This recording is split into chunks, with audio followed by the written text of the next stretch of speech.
It's one of the craziest things I've ever seen in my life. Arriving, I was told of a party in Mau Rick Wilder's private suite upstairs. I followed my peroxided guide to the next floor and walked into inebriated territory. Some tropical spice thriller went through tired motions on the colored TV amidst overturned French provincial chairs. I had to step over the chocolate layer cake that lay upside down, smushed on the carpet, to have a few words with X's Xing. Meanwhile, Rick, in a bloody surgeon's apron, attempted to herd over-anxious partygoers back down to the mezzanine level where the Go-Go's were about ready to go on.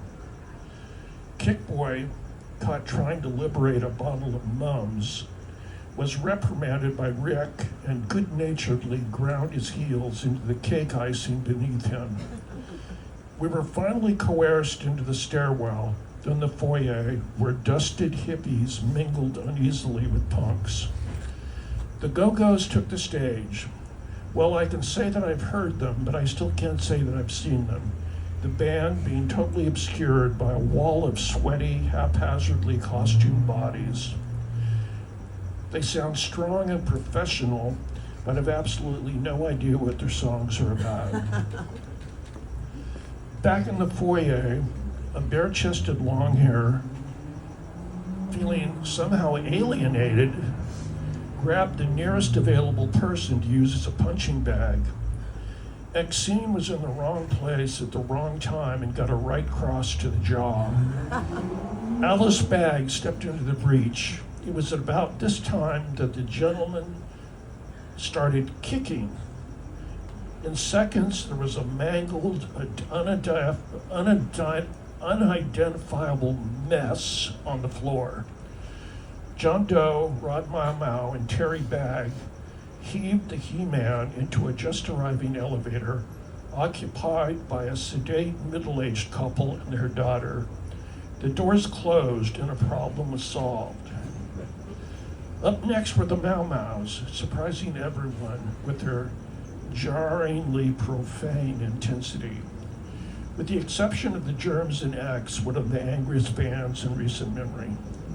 Security man Tiny, sporting a fashionable goatee, waded into the melee more than once before the roaring set came to a stop.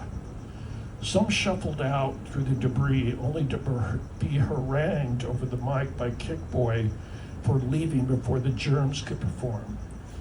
By the sheer eloquence of his audience baiting, at least 100 people chose to remain through the Cold War of numb nerves between those who wanted the Germs to play, parentheses, diehard me included, and those who didn't, parentheses, namely one obnoxiously drunk Englishman who looked like Keith Moon's big brother and had supposedly helped Rick Wilder rent the facilities. The Germs finally launched their barrage with Circle One. Immediately, someone jumped on stage on top of Darby, bashing him in the face.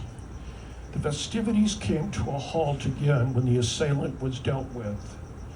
Tiny made terse announcements of the LAPD waiting outside in the lobby for rowdy punk rockers.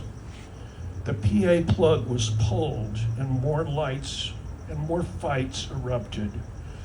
But the Germs played on, Darby singing into a beer can, then leaping atop a speaker to beat his reflection senseless in one of the floor-to-ceiling mirrors. His cries of "burn the place down" could barely be heard over the din. In anticlimax, Tiny retook the stage, instructing everyone that the party was definitely over this time. Several disgruntled Arabs, the hotel owners, looked on with barely repressed hatred as the convention of vandals filed out. A well-known bass player for a very popular LA-based group who didn't play this night, gee, I wonder who that was, forcefully applied one of his boot heels to a mirror in the back of the room, then swiftly made his exit. The evening ended at the Mask, Black Randy explaining how he had thrown a TV set out a ninth floor window, as well as set fire to several hotel rooms. Yeah.